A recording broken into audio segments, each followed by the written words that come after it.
Começa agora o programa Bem Viver, uma prosa sobre saúde, bem-estar, comida e agroecologia. Produção Rádio Brasil de Fato.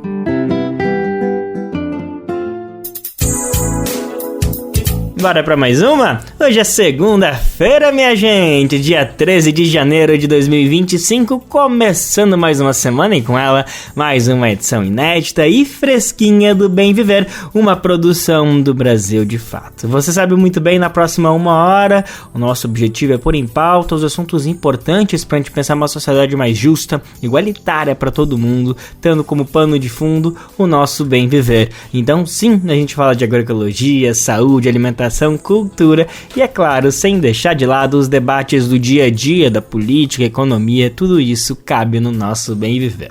Bom, meu nome é Lucas Weber, eu tô contigo nessa boa prosa que tá começando agora. Se liga nos destaques que a gente preparou para a edição de hoje. Belém completou 409 anos de história. Quais são os desafios e possibilidades da cidade sede da COP30? Entenda o significado de por que na última sexta-feira ter sido o Dia dos Ricos Poluidores. Ano mais quente da história, 2024 supera o limite de aquecimento de 1,5 grau no Acordo de Paris. Vamos entender o que a confirmação do Laninha pode representar para o clima no Brasil. Da Venezuela, parte 1. Vamos saber como foi a posse do presidente Nicolás Maduro. Da Venezuela, parte 2. Vamos ouvir o diretor do documentário do Brasil de Fato sobre a importância das comunas. Gente, esses são alguns, mas são vários os destaques do programa de hoje. Bora lá que ele só tá começando. E no último final de semana, Belém esteve em festa, celebrando os 409 anos da fundação da capital paraense, que fica no coração da Amazônia, dessa cidade, dessa metrópole tão importante, tão significativa, que fala tanto da cultura nacional, que nos presenteia tanto, seja pela cultura, pela música, pela gastronomia, pela uma tecnologia ancestral. Enfim, Belém nos ensina muito e tem muito para ensinar ainda, por isso que eu já quero começar, antes de tudo, mandando um beijo enorme, em nome de toda a equipe do Bem Viver, de todo o Brasil de Fato, para toda a população beleense, claro, toda a população paraense como um todo, mas em especial quem vive em Belém, na região metropolitana. A gente está falando mais de 1 milhão de pessoas que vivem nessa cidade maravilhosa, que a gente tem um carinho especial. Ainda mais para esse ano que Belém vai enfrentar um desafio, já está enfrentando, mas todo mundo sabe, da COP30, a Conferência das Partes sobre Mudanças Climáticas da ONU, um evento que vem se falando há muito tempo, desde que foi anunciado, quando o presidente Lula reivindicou isso, antes mesmo de assumir o terceiro mandato, ali no final de 2022, ele já estava com esse desejo, 2023 veio para confirmar e de fato, finalmente chegou a hora, é no final do ano, vai acontecer entre os dias 10 e 21 de novembro, mas com certeza não tem outro assunto que se fala em Belém, senão eu ia dizer o Círio de Nazaré junto com a COP, porque as coisas vão estar muito emboladinhas. O Círio acontece em outubro e logo depois já vem a COP, então vai ser assim, um turbilhão que Belém vai passar. Bom, para nos ajudar a celebrar essa data tão importante de aniversário de Belém, com essa perspectiva de ter a COP daqui a alguns meses, a gente tem o prazer de abrir a temporada de conversas com essa nossa estrela que a gente tem um carinho imenso, que é a Tainá Marajoara, ativista, cozinheira, ela que participa do Conselho Nacional de Segurança Alimentar e Nutricional, CONSE, e é também a fundadora, responsável pelo Ponto de Cultura Alimentar e a Citatá, na Amazônia Viva, um restaurante fabuloso que todo mundo tem que conhecer, tem que dar uma passadinha quando estiver em Belém.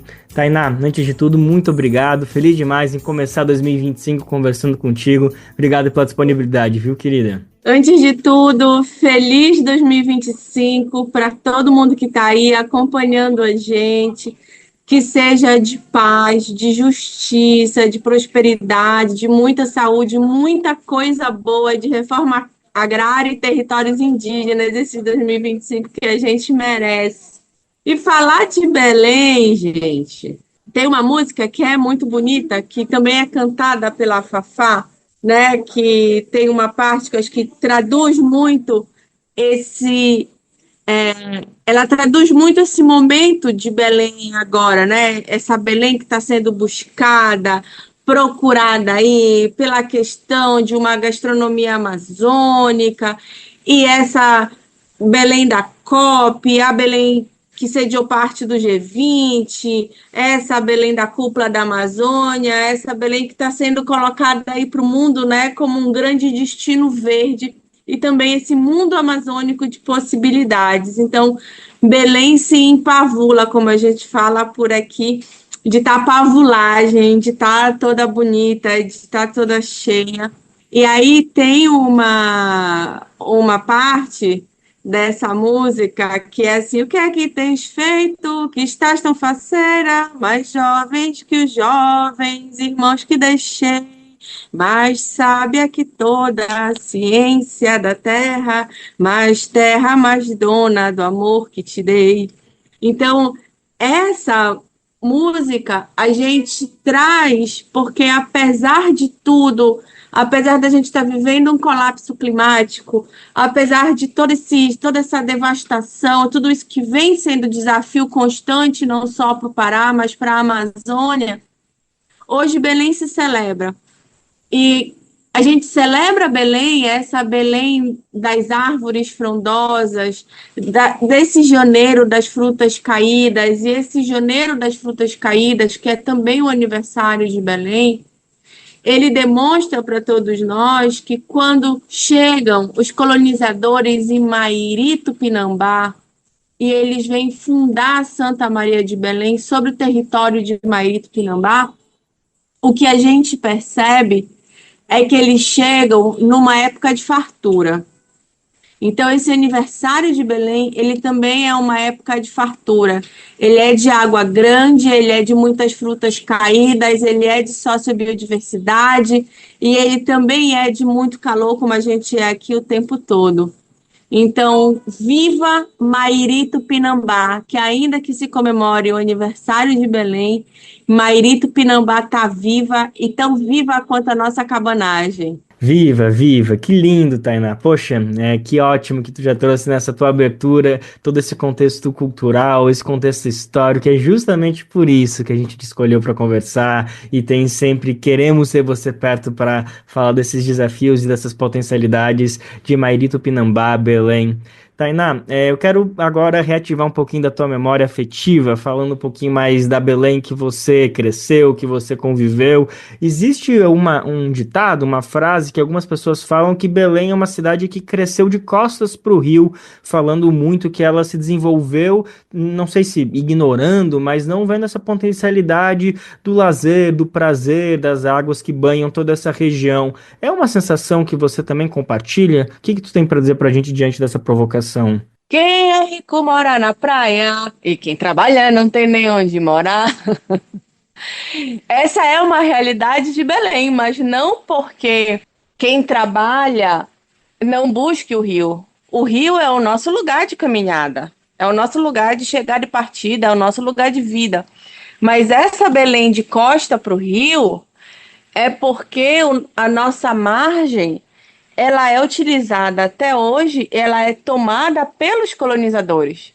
Então, da mesma forma como a colonização chega aqui, invade Mairi Tupinambá e se estabelece nesse lugar onde o único espaço não branco, não eclesiástico, não punitivista e não militar é o Iacitatá, que é aqui diante de nós está o Forte do Castelo, estão os primeiros casarões, a gente está onde tem inclusive o Marco da Légua de Belém, aqui atrás de nós. Toda essa frente do rio, ela foi tomada por pessoas donas dos portos, donos dos grandes comércios. Então, essa cidade que se diz que ela virou de costa para o rio, não é uma escolha nossa. Não é uma escolha do trabalhador, não é uma escolha do paraense, não é uma escolha do morador dos Jurunas, que está na beira do rio, mas ele não tem acesso à beira do rio, porque a beira do rio toda foi tomada por quem não mora nos Jurunas. Por quem, por exemplo, não mora no Guamá, por quem não está na beira do rio, porque essa beira do rio ela foi tomada pelos grandes comerciantes e pelos donos dos portos. até mesmo para nós aqui, que nós somos uma exceção de estar nessa beira de rio, mas a gente está na outra margem, a gente está na beirinha, a gente tem uma nesga de rio aqui para olhar todos os dias e isso deixa a gente muito feliz e agradece aos caruanas por terem nos trazido para esse lugar, mas toda a nossa vizinhança de beira de rio, ela é de donos de portos. Ela é de pessoas que têm poder político e que têm poder financeiro, e inclusive são pessoas que têm detenção de grandes porções de terra no estado. Então, essa Belém que está de costa para o rio é porque isso é mais uma imposição da colonização. Mas para nós, cada pedacinho de rio, a gente celebra, a gente se joga nele, a gente tem aí, né, memórias, principalmente até finalzinho dos anos 80, comecinho dos anos 90, das nossas pescarias. Belém era uma cidade onde a população também pescava o seu peixe. Então a gente pescava nos canais, a gente pescava na escadinha, que é onde hoje tem a estação das docas, e que isso também era uma maneira de ensinar para nós, crianças, o que é a nossa biodiversidade, o que é o nosso peixe. Dali a gente via os botos, dali se tirava uma série de peixes que hoje a gente sequer não vê mais nem boto andando por aqui, né? Nadando, aliás. E além disso, uma outra transformação que a gente pode pensar é a transformação dos quintais. E essa transformação dos quintais, ela muito se dá por conta da gentrificação e da especulação imobiliária. Belém era uma cidade de muitos quintais.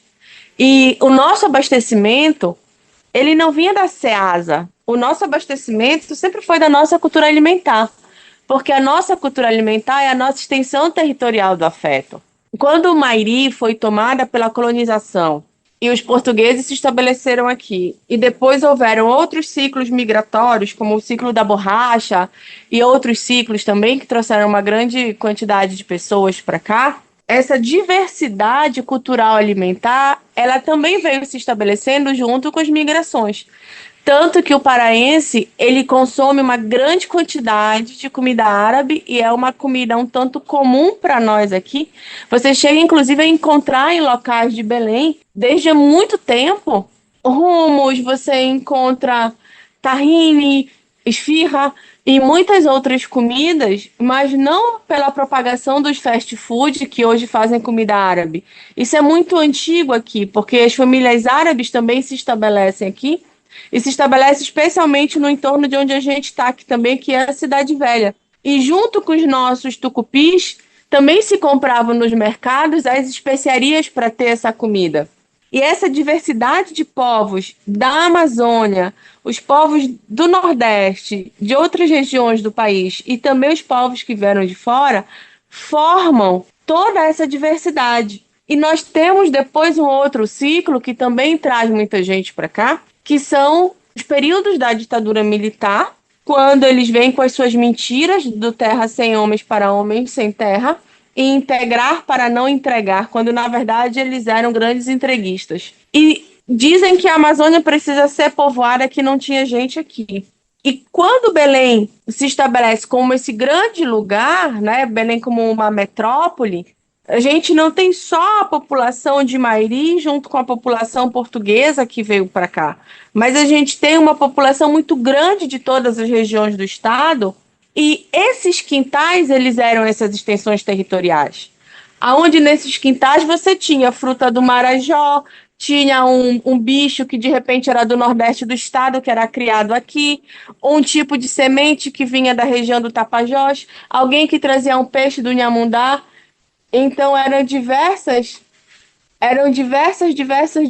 as formas da gente conhecer e da gente consumir o nosso alimento. E alimentos sem veneno, alimentos que eram facilmente de serem encontrados, inclusive nas feiras. E hoje, com o colapso climático e com esse distanciamento das nossas culturas alimentares, e que também esse distanciamento ele acontece por conta de um racismo, porque ao mesmo tempo que a gente tem o consumo dos nossos quintais e daquilo que as pessoas que vêm dos interiores, que vêm das suas comunidades, trazem para nós comermos aqui, essa comida, ela é uma comida de pobre. ela é uma comida que ela não podia aparecer. E ela é também uma lembrança que eu tenho de casa, porque na nossa casa, que até o que eu me lembro, eu convivi numa casa com 18 pessoas que vinham de vários lugares, porque a nossa família veio para Belém, uma parte dela que veio estudar, e aí a gente cresceu nessa casa ali em São Brás, junto com as pessoas que vinham do Marajó, e que não é só o seu núcleo familiar, mas vem o filho do primo, vem o primo do primo do primo, vem o amigo do primo, então acaba ficando todo mundo se estabelecendo em casa. E essas casas de Belém e esses quintais, eles eram micro-universos culturais, como, por exemplo, a casa da minha avó, da Mana Velha. E que nessa casa eu também aprendi com a minha bisavó, que era grande conhecedora da pagelança caruana, com que era que curava, quem eram os nossos encantados, como era que a gente tinha que fazer para respeitá-los, quais eram os cantos, como era que a gente usava genipapo, que genipapo não era só para pintar, mas também era para curar anemia. Então, todos esses esses micro-universos culturais que aconteciam nos quintais das cidades.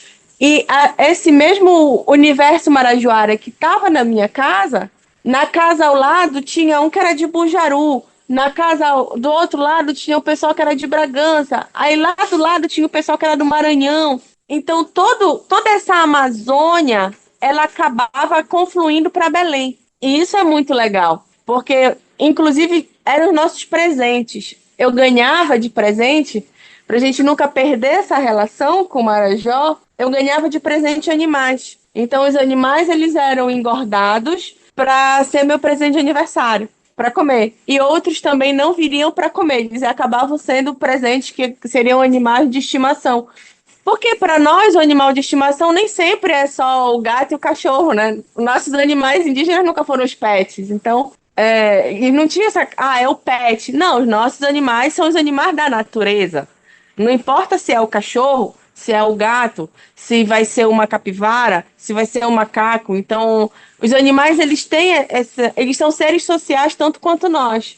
E aí, quando a gente vai para a escola, e eu que fui uma criança que tinha que negar a sua identidade indígena, sendo bolsista numa escola branca de Belém, e que não tinha dinheiro para comer na cantina, e que não tinha dinheiro para ter o material da escola, aonde o meu material escolar era um caderno de xerox que meu pai conseguia fazer de madrugada escondido no trabalho, eu não tinha dinheiro para levar a comida, eu tinha que levar o que era do quintal. E isso também me diferenciava das outras crianças. A minha comida do quintal, a minha comida dessa Belém, que não era da Belém colonialista, mas essa Belém enraizada de Amazônia, ela também, ao mesmo tempo que me colocava numa posição de subalterna e de ter uma demonstração de racismo a partir do meu alimento, ela também me fez ter um vocabulário, ter uma cultura, ter uma coisa que é de conhecimento muito mais diversa do que das outras crianças da escola, apesar delas terem acesso a outros meios de educação muito, não diria mais sofisticados, mas com maiores tecnologias industriais, porém com menos tecnologias e complexidades de conhecimentos locais e ancestrais. Então, essa Belém ancestral, desses conhecimentos, do marimari, do cutite do meio da rua, do jambeiro, do quintal, essa Mairi, ela precisa florescer outra vez. Nossa, que lindo, Tainá. Obrigado por ter trazido essa memória da tua infância, de todos esses que trazem marcas, trazem cicatrizes, mas também lembro desse contato afetivo, dessa Belém que congrega tanto, né? Essa é uma característica, sem dúvida, que a gente vê as famílias se expandindo nos seus territórios, construindo puxadinhos para sempre conseguir manter o mais possível a família perto e todo mundo cabe. Sem dúvida, essa é uma Isso é uma coisa impressionante, porque É. imagino que é hoje você ter uma casa com 3 quartos e dormir mais de 20 pessoas ali diariamente. E como é que todo esse pessoal come? É. E quando você pensa nisso, É porque tinha, né, a questão do abastecimento da cidade, que ela não era essa coisa do caminhão da Ceasa que precisa trazer pera, maçã e uva. Então era a Belém do Cutite, a Belém do Mari, a Belém das mangas, a Belém de toda essa diversidade de fruta e de tudo aquilo que chegava nos paneiros e que as comunidades também traziam para nós, assim como os biscoitos de tufado da região de lá do Baixo Amazonas. Tainá, nossa conversa está chegando ao fim, mas eu queria aproveitar um pouquinho dessa sua fala final tão bonita, que essa Mairi tem que florescer, tem que voltar a ser viva, a ser protagonista, né? Falando então que hoje é aniversário de Belém, 409 anos de Belém, ou 409 anos do falecimento de Mairi Tupinambá também, né? Dessa troca. Exatamente. E eu queria então te ouvir um pouquinho, trazendo agora para essa atualidade de 2025, onde a gente tem a COP30 para acontecer. E daí eu trago duas questões assim nessa linha provocativa, se em algum momento, nesses 2 anos que se vem falando de COP30, em algum momento tinha essa expectativa que talvez essa COP pudesse fazer com que Belém voltasse a ser mais Mairi Tupinambá, pudesse florescer essa Mairi Tupinambá. Existiu algum momento essa expectativa? Ainda, ou talvez ela ainda exista. Enfim, para fechar nossa conversa, eu queria que tu tentasse relacionar tudo isso que tu está trazendo com esses desafios da COP30, que tem muitas potencialidades, mas ao mesmo tempo, quando a gente vê o histórico das outras COPs, a gente vê que tem toda uma certa engrenagem que é muito difícil de fazer com que, de fato, esse evento chegue para a população que realmente quer debater os desafios que a gente precisa para combater esse apocalipse climático, como tu já bem nomeasse. Para nós, a Mairi Tupinambá, ela é uma semente crioula e ela é tão forte quanto o camapu. O camapu é uma frutinha amarela pequenininha que ele tem uma redinha linda em volta dele. E quando taca fogo no terreno, tanto para fazer a queima para o plantio, ou quando esse terreno taca fogo, ou quando arrancam ele é teimoso, teimoso, teimoso, que ele volta. E ele tem uma propriedade que é impressionante, que o camapu é uma das frutas que mais faz bem para a memória, que mais faz bem contra o Alzheimer. E essa memória de Mairi Tupinambá, ela é esse camapuzinho, sabe? Que eles tentam queimar, aí eles vão lá, envenenam o terreno, eles tentam dar jeito, mas eles não conseguem. Porque nós somos esse monte de camapuzinho.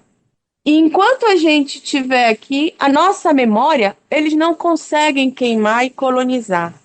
É o que a gente tem. O desafio da COP, dia 25 de novembro, ele vai acabar. Enquanto estrutura, receptivo, políticas para receber esse grande espetáculo que é a COP. Mas nós, que estamos há mais de 400 anos dizendo que Mairi segue viva, ainda lutamos pelos mesmos objetivos da cabanagem. A gente ainda luta por dignidade, porque essa Belém da COP tem 70% da sua população indígena em situação de fome. Essa Belém da COP não tem nem 10% de saneamento básico. A Belém da COP possui o pior índice de insegurança alimentar comparado ao resto das capitais brasileiras. E ainda que a gente esteja falando de Belém da COP, desse abismo de desigualdade, desse abismo de acesso a direitos, nós também temos que pensar que Belém da COP não está fora da órbita terrestre, não está fora da estratosfera. A Belém da COP está no mesmo planeta que a Palestina. Ela está no mesmo planeta da Califórnia que está queimando hoje. E a mesma grande potência financeira, política e bélica do mundo que está ditando regras sobre o clima e sobre política internacional, que está queimando crianças na Palestina, é a mesma potência que hoje também está tendo os seus filhos queimados na Califórnia.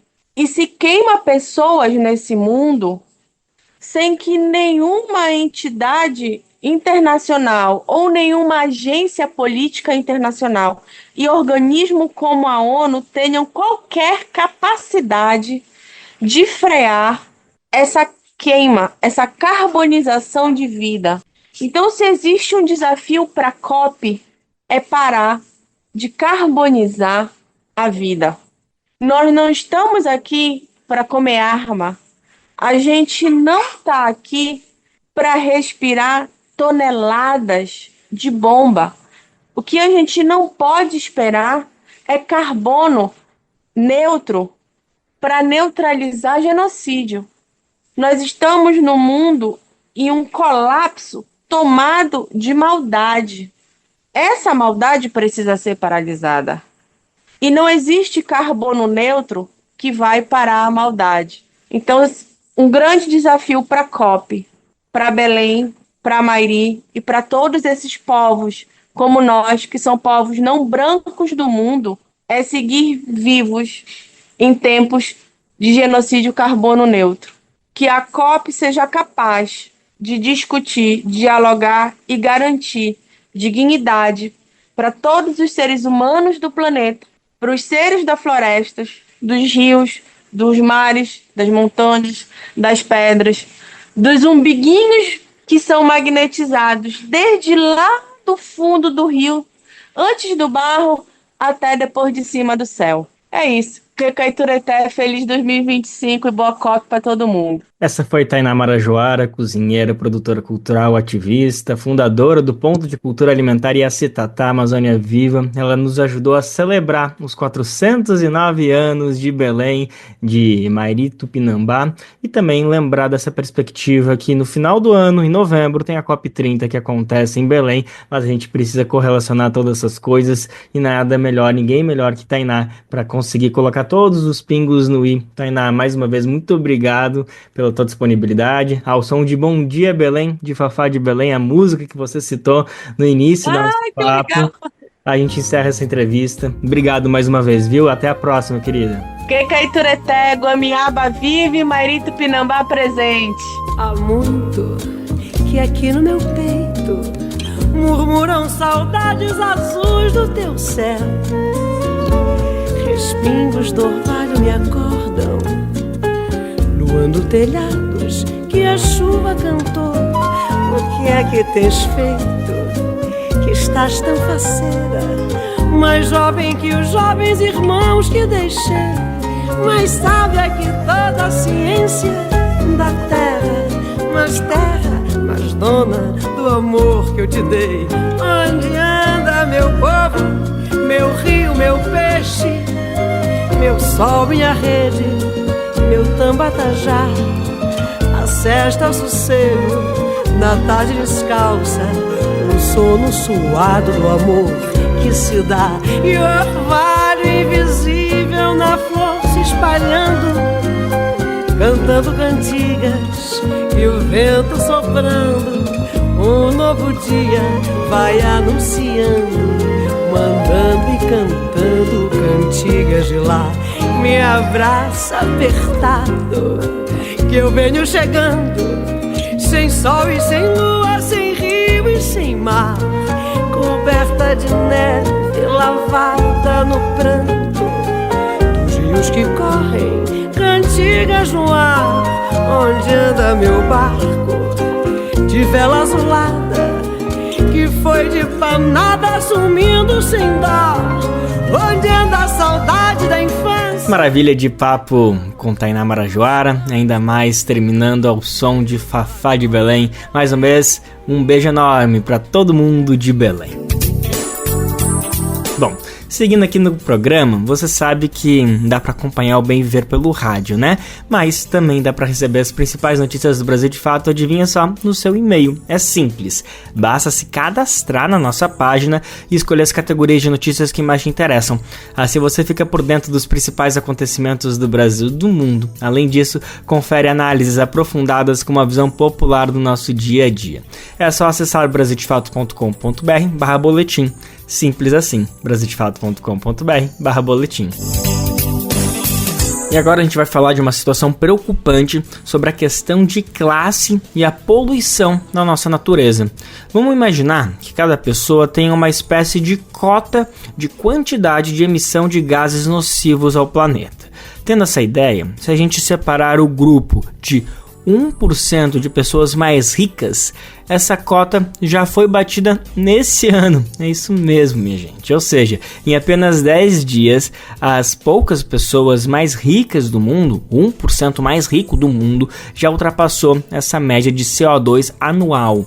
Agora, se a gente pegar a metade mais pobre, os 50% mais pobre do mundo inteiro, essa questão se inverte. Seriam 3 anos para se chegar a essa emissão que o 1% mais rico completou em 10 dias. É difícil de entender, mas é realmente importante para ter a dimensão de como as coisas são desproporcionais.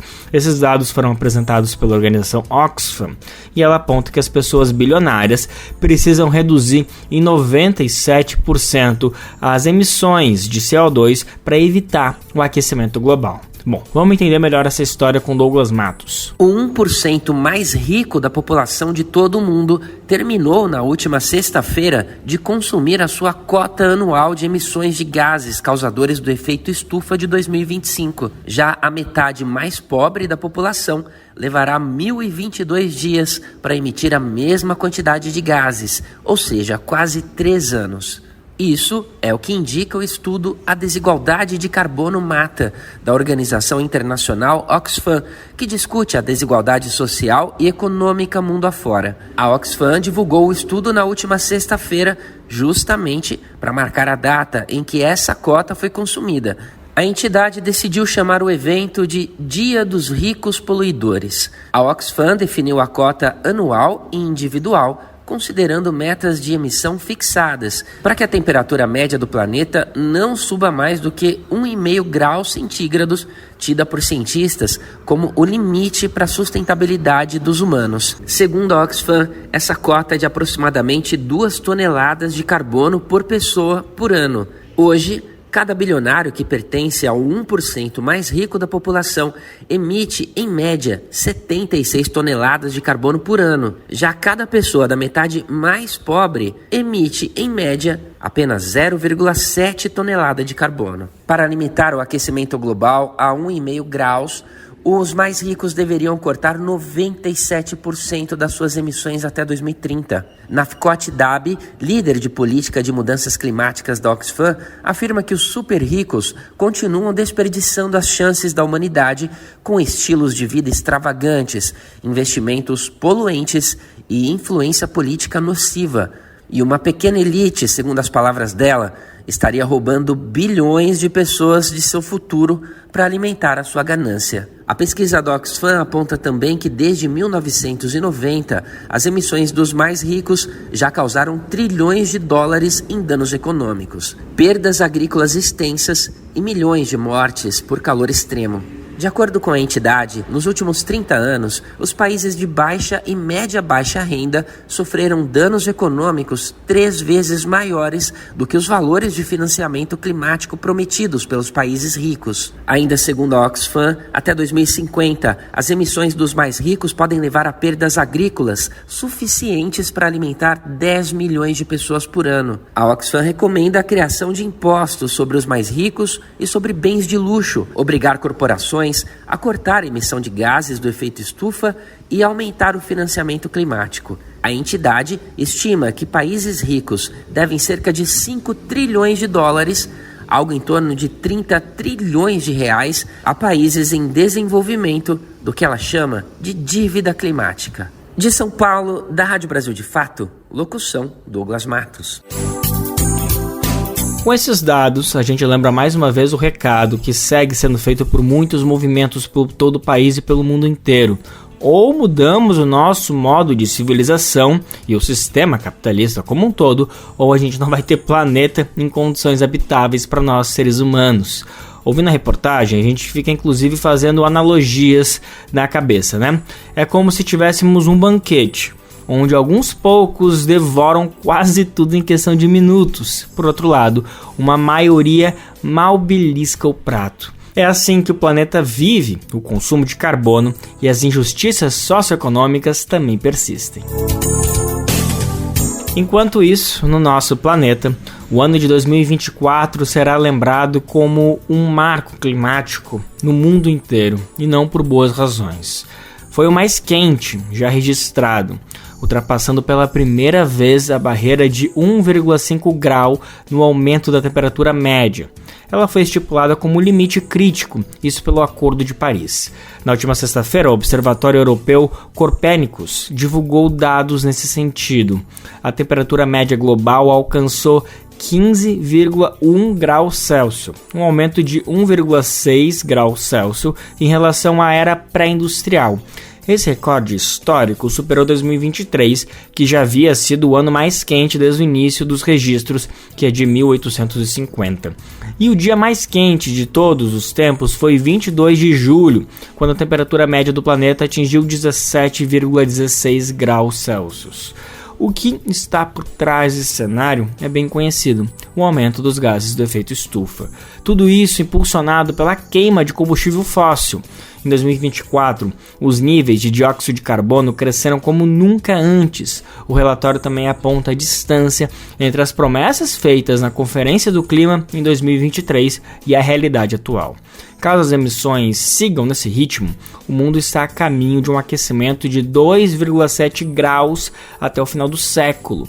Esse é considerado um cenário desastroso para o equilíbrio climático global. A gente ri de nervoso, né, gente? Bom, diante disso, a gente fica à espera dos novos compromissos de corte de emissões. Eles devem ser apresentados pelos países em fevereiro, e esse é considerado um esforço de última hora para tentar reverter o curso atual.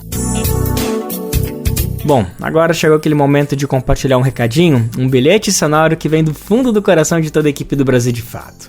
É que a gente precisa da sua colaboração para continuar produzindo conteúdo de qualidade, com todo o rigor jornalístico que você já conhece e confia.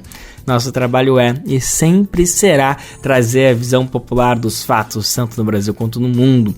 E você pode nos ajudar por meio do nosso Apoie-se, contribuindo com o valor que puder, que estiver ao seu alcance. Assim você se junta a quem luta contra a desinformação e constrói um futuro melhor para todos e todas. Gente, é só acessar apoie-se/Brasil de Fato, apoia.se/Brasil de Fato. O link também está disponível na descrição desse episódio nas plataformas de podcast. Contamos contigo, hein? Se liga na dica de saúde do Brasil de Fato para você.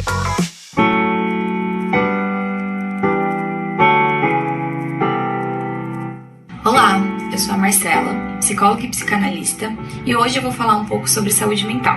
Os afetos, emoções, sentimentos e como a gente se sente influenciam em nossa saúde. E não estar bem sempre pode acarretar a um quadro de adoecimento psíquico, como são os casos dos transtornos mentais. Ter saúde mental não é estar bem sempre, mas é ter condições favoráveis de enfrentamento às adversidades e obstáculos na vida. Quando isso não vai bem, é importante buscar a ajuda adequada. No campo da saúde mental, temos os psicólogos e os psiquiatras.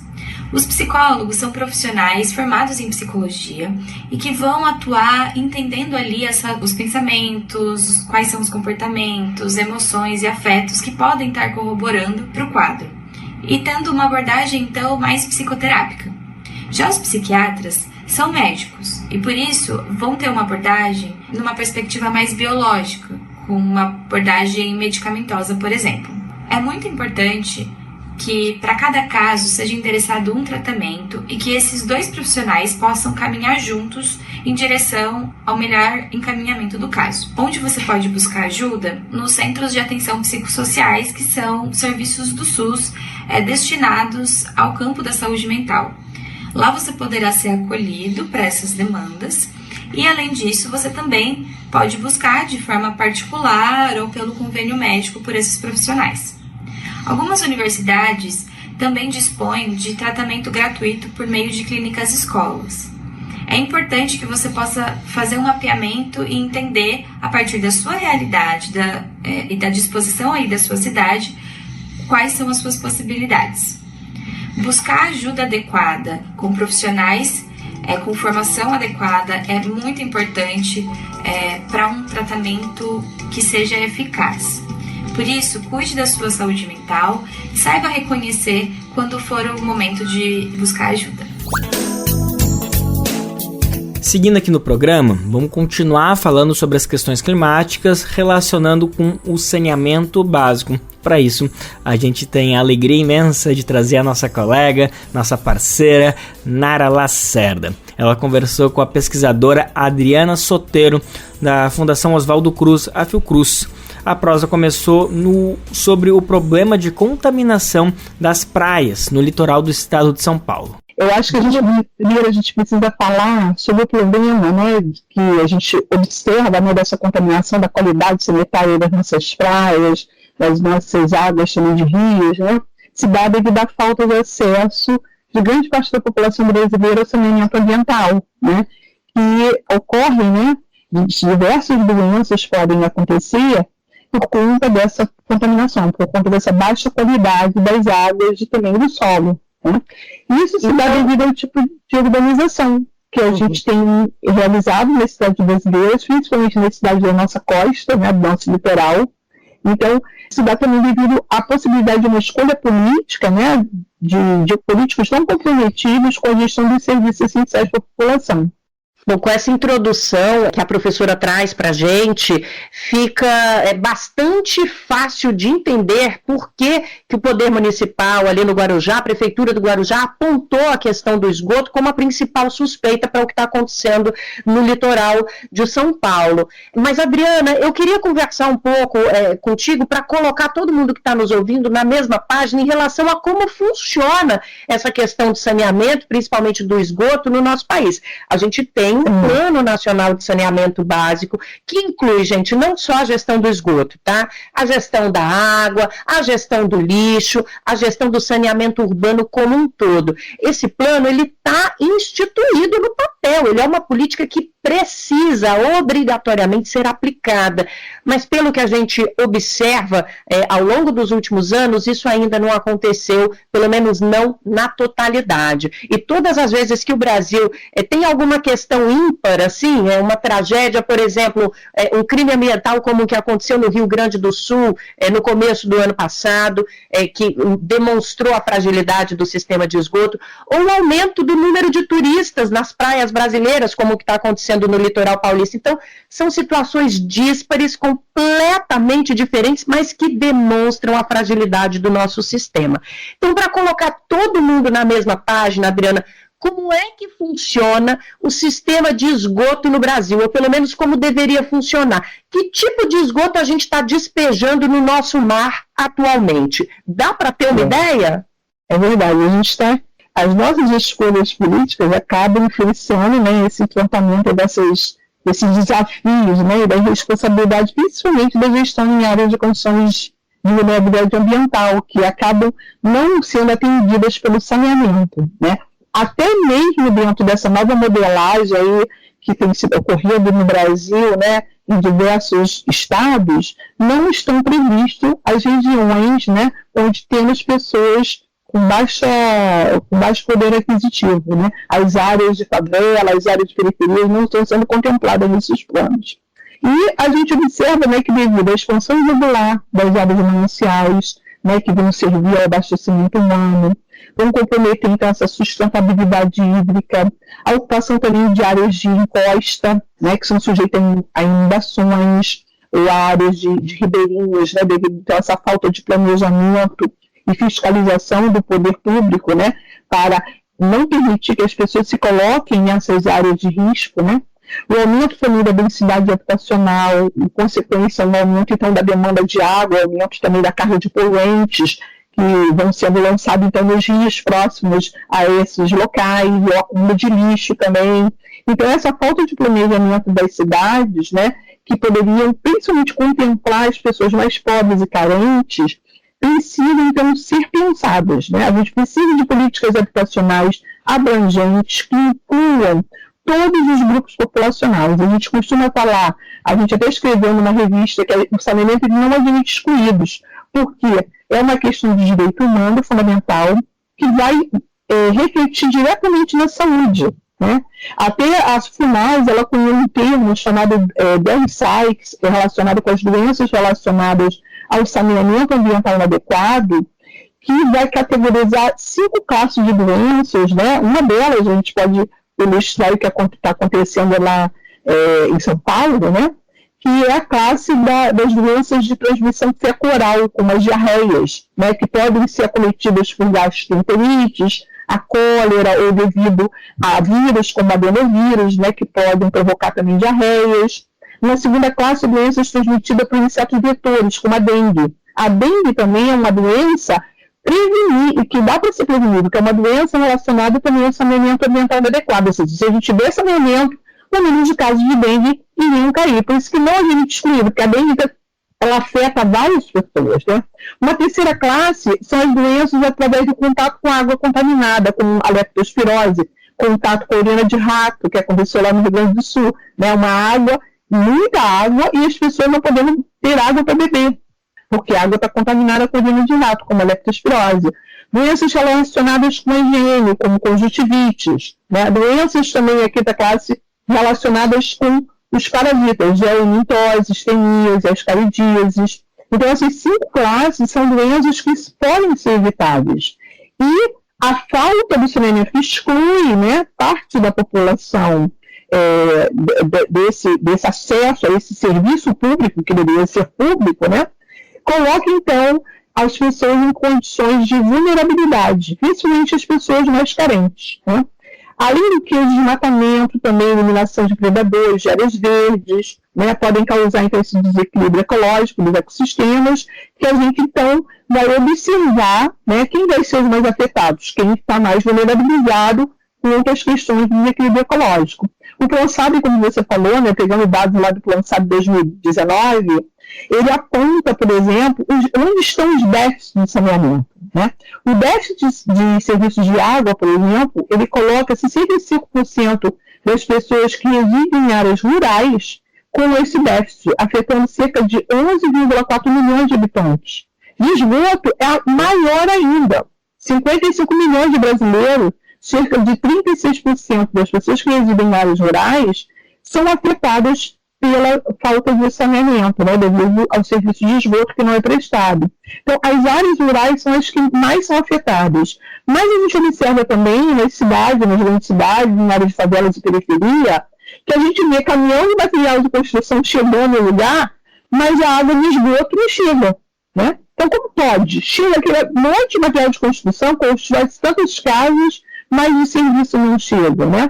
Então, a estatística ela mostra que esse déficit generalizado e homogêneo, ele se dá, né, sem marcas, né, físicas, sociais e culturais muito, muito importantes, né, entranhadas. E a falta das políticas públicas, ou seja, aquele que é o titular do serviço é que deveria ser responsável, né? Sim. A gente não pode esquecer também, por exemplo, do impacto do lançamento do sistema de esgoto nos corpos hídricos, que não vão ser tratados. Então, os serviços de abastecimento das cidades, por exemplo, as jusante, que são aquelas que são depois de onde é lançado o esgoto, né? Muitas vezes, sem aquele tempo de depuração pela natureza, é que faz com que, então, muitas pessoas consumem água de reuso não própria para consumo humano, né? Então, devido a uma falta de planejamento também. E a gente precisa, então, avançar nesses termos de políticas públicas com a interface da gestão de recursos hídricos com o saneamento da cidade. Lembrando aqui que ouvimos apenas um trecho desse papo entre a pesquisadora Adriana Soteiro e a repórter Nara Lacerda. Quem quiser conferir essa entrevista na íntegra, e a gente super recomenda, acesse brasildefato.com.br. Racismo em pauta. É comum a gente ouvir a expressão cabelo ruim quando alguém se refere ao cabelo afro, devido à sua textura crespa. A ideia vem da cultura de que bom é ter cabelo liso, mas além de equivocado, esse é um termo muito racista, que prejudica a autoafirmação da estética negra. Em vez de cabelo ruim, fale cabelo crespo ou cacheado. Racismo em pauta. Uma campanha Senado Federal. Gente, agora vem aquele momento, aquele recadinho que deixa muita gente com orgulho pelo país, principalmente nós aqui do Brasil de Fato do Bem Viver. É que o nosso programa faz parte de uma rede incrível de parceiros e parceiras que retransmitem o Bem Viver por todo o país. A gente aproveita até para mandar aquele abraço para todo mundo que faz essa articulação acontecer. São quase 500 emissoras espalhadas pelo país que recebem e compartilham nossas edições diárias. Gente, e a boa notícia é que essa rede pode crescer ainda mais. Se por acaso você faz parte, toca uma rádio comunitária, educativa, regional e quer repercutir, retransmitir, melhor dizendo, o nosso programa aí na sua rádio, vai ser um prazer imenso e saiba que é tudo de graça. Vai em radiobrasildefato.com.br, clique em como ser uma rádio parceira, que tem um caminho, um tutorial para você entrar junto com a gente nessa. Bom, vamos dar aquela rodada nas notícias internacionais. É que o presidente da Venezuela, Nicolás Maduro, tomou posse na última sexta-feira em Caracas para o terceiro mandato dele, mais um de 6 anos. No discurso, ele afirmou que os próximos anos serão marcados pela paz. Nas palavras dele, Maduro destacou que promete paz e entregou paz durante a gestão. A cerimônia de posse teve início com o juramento de Maduro ante a Constituição. O presidente discursou criticando o que chamou de interferência estadunidense na economia venezuelana. Segundo ele, Washington foi derrotado na tentativa de atacar o país. Maduro também ressaltou a importância do chamado poder cidadão da Venezuela. Ele se soma aos poderes executivo, legislativo, judiciário e eleitoral. São 5 poderes lá. Inspirado por Simão Bolívar, o conceito busca dar maior protagonismo para a população. O presidente ironizou as lideranças de oposição que, segundo ele, tiveram, abre aspas, planos frustrados, fecha aspas, para interferir na cerimônia. Ele também destacou a articulação de movimentos de esquerda em congressos realizados pelo país. O presidente reeleito, melhor dizendo, reafirmou o compromisso de avançar em reformas constitucionais e no fortalecimento do BRICS. Lembrando que a Venezuela pretende integrar plenamente esse bloco econômico. Maduro ainda utilizou a metáfora bíblica de Davi contra Golias para se referir à luta da Venezuela contra o imperialismo. O presidente se torna o líder mais longevo da história venezuelana, com previsão de governar pelo menos até 2031. Quem quiser saber mais dessa cobertura completa, também de outros acontecimentos ao longo do final de semana, veja brasildefato.com.br. Bom, e no embalo desse período de posse de Nicolás Maduro, o Brasil de Fato também lançou um documentário sobre as comunas da Venezuela. Quem ouviu Bem Viver na última sexta-feira deve lembrar que a gente anunciou essa novidade. O filme já está disponível de graça no YouTube do Brasil de Fato. O título é Comuna ou Nada, Organização Popular que Sustenta a Revolução Bolivariana.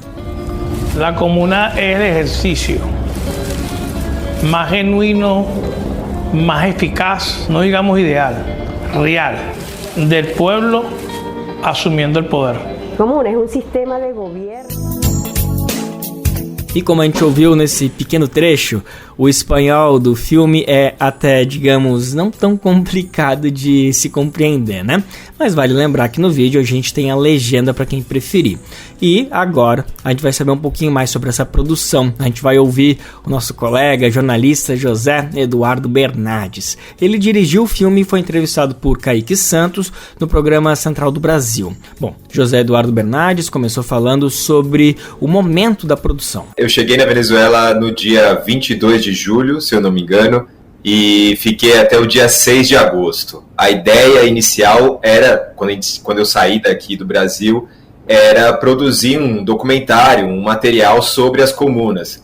Mas a gente não contava que a eleição que aconteceu no meio disso ia ser tão complexa, né? Eu estava lá nesse período, do período eleitoral, nos primeiros dias muito tranquilo, depois do dia 25 que a gente começou a sentir um pouco mais de necessidade de virar a chave e também cobrir um pouco das eleições, do que acontecia por lá. Eu acabei estendendo, era para voltar no dia 30 de julho, no comecinho ali de agosto no máximo, eu acabei estendendo para o dia 6 de agosto a minha estadia por lá, e aí isso foi determinante para também conseguir conversar com as pessoas, ter um pouco mais de tempo para elaborar esse material. foi muito importante. Lembrando que quando eu cheguei por lá, tinha muito... as pessoas estavam muito mobilizadas com as eleições, inclusive quem estava na comuna, né, os principais porta-vozes, os ministros, enfim, eles estavam muito mobilizados com o período eleitoral, então estava muito difícil. Esses últimos dias aí que eu fiquei por lá que foram decisivos para poder concluir o material. E Zé, explica um pouco melhor para a gente o que são as comunas, né, que é o principal então tema aí do documentário, como que elas funcionam.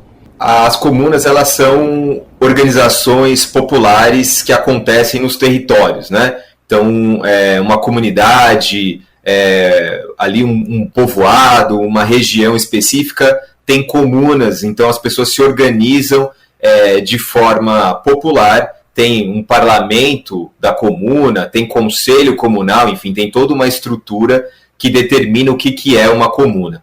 Mas a comuna é isso, a comuna é uma organização popular onde as pessoas podem ter suas necessidades, tanto sociais quanto econômicas, atendidas de maneira local. É uma forma do governo venezuelano, isso foi uma ideia do Chávez em 2008, 2009, para distribuir, descentralizar o poder na Venezuela, né? Então, os territórios hoje têm muita força, recebem valores estatais, já desenvolveram muitas delas, e aí quem assistiu o doc vai poder acompanhar isso, muitas delas já desenvolveram uma produção, né? Então, tem Maizal, por exemplo, que é a maior comuna da Venezuela, tem mais de 10 mil pessoas que vivem nessa comuna, eles produzem milho, também tem produção de gado, de leite, enfim, tem uma produção extensa. Inclusive a comuna de El Maizal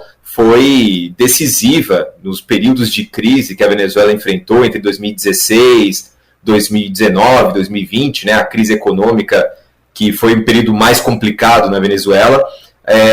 O milho que era produzido na comuna de El Maizal chegava às populações de toda a Venezuela por meio das CLAPs, que são as bolsas de alimentações e tudo mais. Então a farinha de maíz, né, que é a farinha de milho, é uma iguaria que está em praticamente todos os pratos venezuelanos, e isso era garantido pela produção, por exemplo, da comuna de El Maizal. Então foi muito importante essa ideia que o Chávez teve lá em 2009 e que demorou um pouco a ser aprimorada, mas que conseguiu aí agora entrar nos eixos e hoje sustenta não só economicamente, mas socialmente a Venezuela, né? O socialismo bolivariano é muito sustentado pelas comunas. Zé, para a gente fechar, queria que você falasse um pouco de como vai ser isso no terceiro mandato do governo do presidente Nicolás Maduro, né? Como que vai ser isso? Há diversos planos